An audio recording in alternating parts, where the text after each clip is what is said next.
Before the invention of what we now call money, people used to have to trade to get things. So the person who made shoes would also need food, and so they could trade a pair of shoes with the person who owned chickens. But as communities became larger, it became harder to keep track of all these transactions, and the person who owned chickens might not want shoes.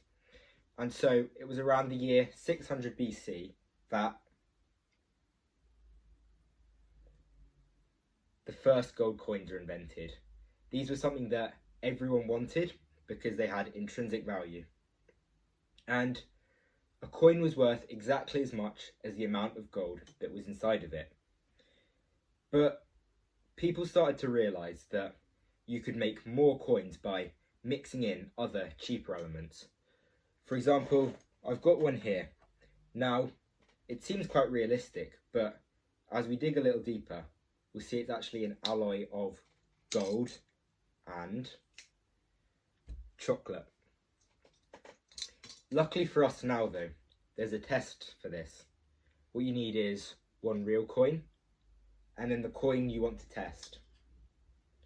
Now you see, the real gold coin, it's heavy, it's dense, and so hopefully what that means is that if we squeeze hard enough, the lighter fake coin will rise above, meaning that the heavy gold coin sinks below.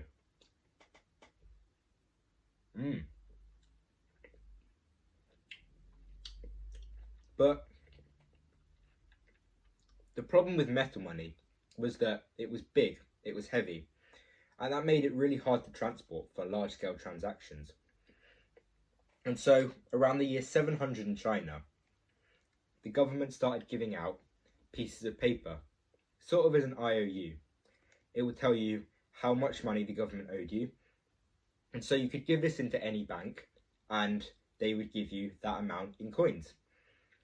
And this method of money was so convenient that it quickly spread to surrounding countries like Japan.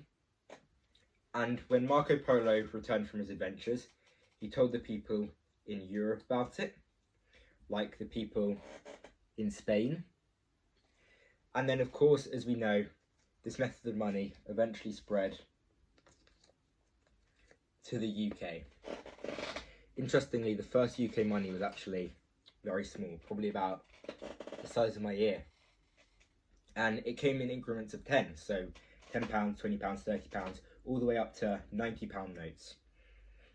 Now, this money started being circulated around the year 1725. And it was about 80 years later that something known as the London Stock Exchange was opened. This was the place, and still is, where you can buy and sell stocks. So you invest your money in the hope that it will get bigger. So I'll show you how that works. You take your money and then you do your research. You find a company that you think is going to do well. And what you do, use your money to buy a portion of that company. Now, it takes a bit of time. Sometimes it will take months, sometimes it will take many years for your money to get bigger.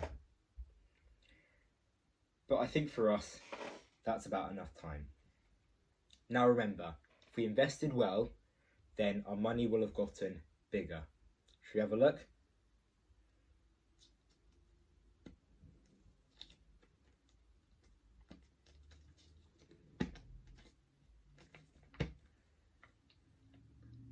I think we invested well. But paper money didn't fully solve the problem still, because it was still big, it still took up space. And so the solution that came out was something called a card. It's a plastic rectangle that can hold any amount of money, and it's protected only by 4 digits, which is easy, but it's not exactly the safest option, because it means that your money can now easily get stolen. And I'd like to demonstrate to you how that can happen. So let's say my friend here is walking down to the shops, and she goes to Tesco, let's say, to do her weekly shop. Now at the end, as she goes to pay, she is met with one of these, something called a card reader.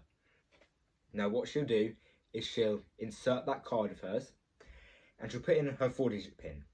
Now, of course, I'm not going to ask for her actual PIN number, but I'll get a random one. So that will be between 1 and 10,000. So Alexa, please could you give me a random number between 1 and 10,000? Here's a number between 1 and 10,000. It's 9,738. 9,738. Sorry, this pen's not great. 9,738. Okay. That should do. 9,738. Okay, please remember that. Now, what happens with this number is that it's somehow stored in their database. Okay, but what they don't know, what my friend Alexa here doesn't know, is that I've actually hacked this, and so I'll be able to access the information from here on my computer, Edward's computer, and you can already see that there's some sort of a file inside there. And let me tell you, inside that file is a 4-digit PIN. If we open up my computer to search for that file, we'll find it. Remember, 9378. 9378. And so, who knows what will be the future of money?